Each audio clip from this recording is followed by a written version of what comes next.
Do do do do do do do do do do do. Hey, all the people that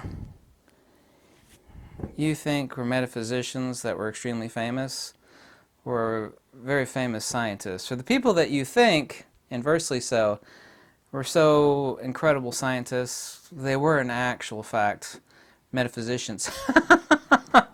um, I posted a nearly unknown quote. So many people were like, "Oh my God, I can't believe Nikola Tesla said that." But Nikola Tesla spoke. He called himself a seer, called himself a mystic, a seer. He used the word concentration, but what he's actually referring is to abduction. And I don't mean like the common term abduction, like you abduct somebody. It means a retroductive disobjectification analysis. Edgar Casey called it going to the Akashic records and pulling in information. But here's a question. What did Nikola Tesla, Walter Russell, I'm sure you know who that is, Plato, Plotinus, and Sir Isaac Newton have in common? All of those folks collectively gave us about 98% of our scientific methodology. Most people, of course, can point to Aristotle, but of course they fail to. It's like Sir Isaac Newton.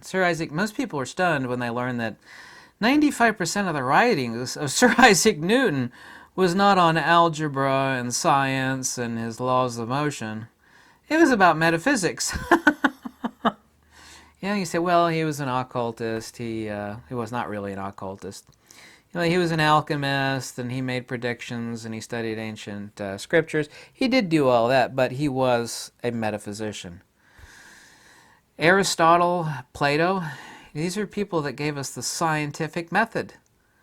These ancient Greeks, but these people were, above all else, metaphysicians. They were monistic metaphysicians specifically. A lot of people point to Aristotle, but they completely ignore the countless tonnage of Aristotle talking about the ether and talking about the divine realm of the agathon, the ascent and descent of the soul. All of these people that gave us the scientific all of these hardcore atomistic, myopic neophytes that we call scientists today, they're actually not scientists. What they are is mathematicians. Mathematicians don't believe in anything that you can't count. Specifically, the one thing, and I'm getting to the point of this video, of course, that these people had in common that made them so fantastic, and of course they did have fine minds, but they didn't have a mind that is outside the realm of what you yourself can attain, is that you weren't taught this stuff in high school or college or anywhere else. And I'm going to write a book about this starting, because I write so much stuff and I'm so friggin' busy all the damn time. It is just killing me, literally, it's killing me. I work 7 days a week. Even when you think I'm not doing something because I miss a day or two of making videos, I'm busy translating or writing.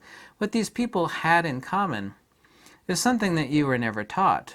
They were given a tool of retroductive analysis. This is what the ancient Greeks called apophaticism, or theurgy. Edgar Casey was called the dreaming prophet who had actually envisioned all this stuff. I really don't want to point to Edgar Casey that much for many obvious reasons, but nothing is known except through the modality of the knower. I don't care if someone calls it the ether. I don't care if someone calls it the agathon. I don't care if, it's a Neoplatonists called it the epistrophe. Prohodos is to go forth, i.e. to be embodied, and to pull yourself out of embodiment is the epistrophe. To literally extract yourself away from phenomenality, from empirical existence. This is apophaticism, this is theurgy, this is neti neti, this is the via negativa talked about by the Indians. It is not a mental machination, it is not concentration, it is not meditation, because meditation doesn't actually refer to anything specifically. One of the worst words in the English language is meditation because it means a million different things to a million different people. It's not specific. Like staring at the ceiling while you're sitting on the toilet is technically meditation. That's not what these people were doing. Not to get these ideas anyway.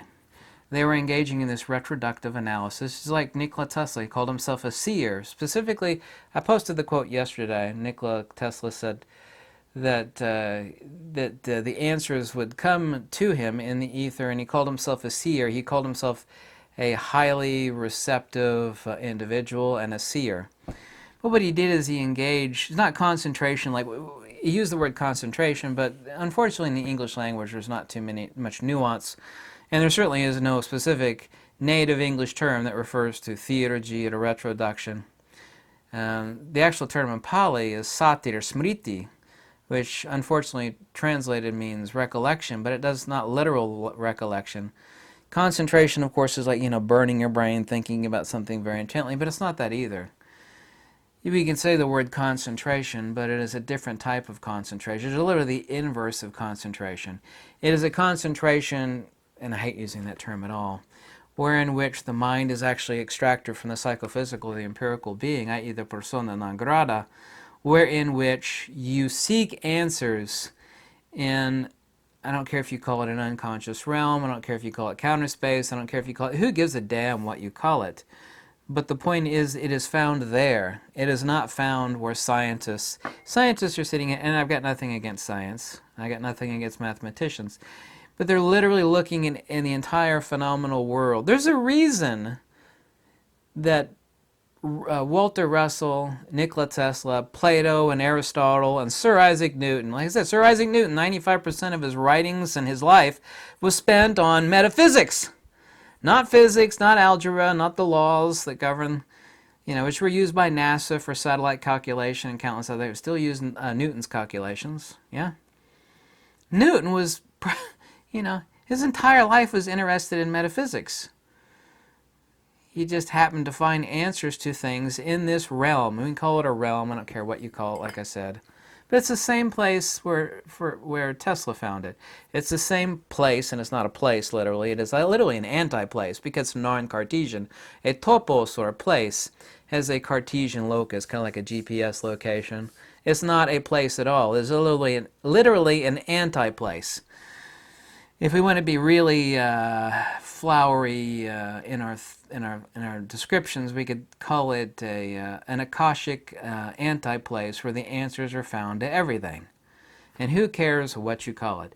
But that's where these people found these big answers that they used to change the world, to establish the scientific method. All of these people engaged in the same thing, and it was not empirical observation and calculation and slide rulers and pencil drawings. It was not that. They sought the answers. They sought the answers in the place that actually did give them the answers. Newton got them from the same place as Tesla and Plato and Aristotle, and they got it by the methodology of retroduction. This via negativa apophatic disobjectification, where you go literally to the non-Cartesian place that is literally not a place. Boy, that sounds really weird superficially, doesn't it? It sounds obtuse, it sounds fantastical, but it's not. There's only two dimensions in this world. There's the dimensions of space and phenomena, and there's the dimensions of counterspace. There are only two dimensions, spatial and counterspatial. They sought the answers where the answers are.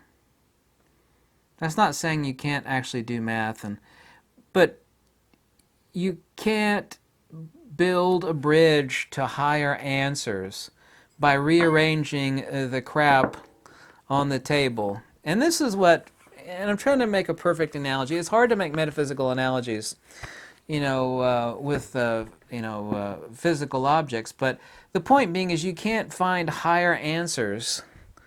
This is a piece of art a friend of mine made. It's coated in gold leaf. It's very beautiful. It's an apple. You can't find the answers to higher things by rearranging the crap on the table. It's like, well, if I did it this way, maybe that's not the answer. This is what modern scientists do. The people that don't get answers, they're just moving stuff around on the table. Well, that's not where the answers are. The answers are completely opposite of that. It's opposite of the realm of phenomena and topos and Cartesian phenomena and places. It's not found there. All of these people have this in common. It's like, well, no, these are just, and people dismiss them. They say, well, these are just really brilliant minds. You know, Tesla was, and Tesla was, of course, brilliant, just like Plato and Aristotle were. But they are not like the God figures that people, including all of you, make them out to be. What they had, however, that you don't have, okay, which was not given to them at birth, was a tool that nobody taught you, and it's the most useful tool that there is. I'll write a book about this sometime starting at the end of the year, but I'm so busy writing so much stuff. That tool is theurgy. It's not only the methodology, it's the principle whereby which things are known, but they're not known objectively. It's so counterintuitive to a hyperlogical mind, which most of you have, to think that by decentering oneself from phenomena, you can actually find the answers to all the stuff that you seek for. Because it's not found down here. It's not here. It's not in any place in this world. It's not found under a rock or a tree, and it's not found anywhere in the heavens or on another planet or another galaxy. It is literally found completely the opposite of all of that. That is literally where the answers are. Edgar Cayce called it the Akashic Records. The ancient Greeks called it the Cosmos Noetos. Yeah, it's called Cosmos Noetos.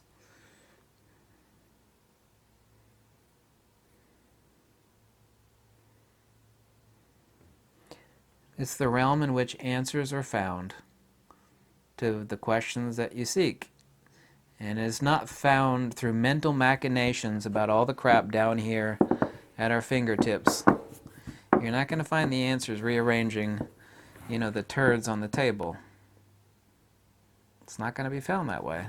That's what mathematicians believe. If they add up enough turds in the right way, they were going to find the answer. They try to build like a perfect math equation to explain things, and there's nothing wrong with that, but it can't be found that way. You can't keep rearranging the crap to find golden answers which float in the ether, quite literally floating in the ether. The answers are in the ether.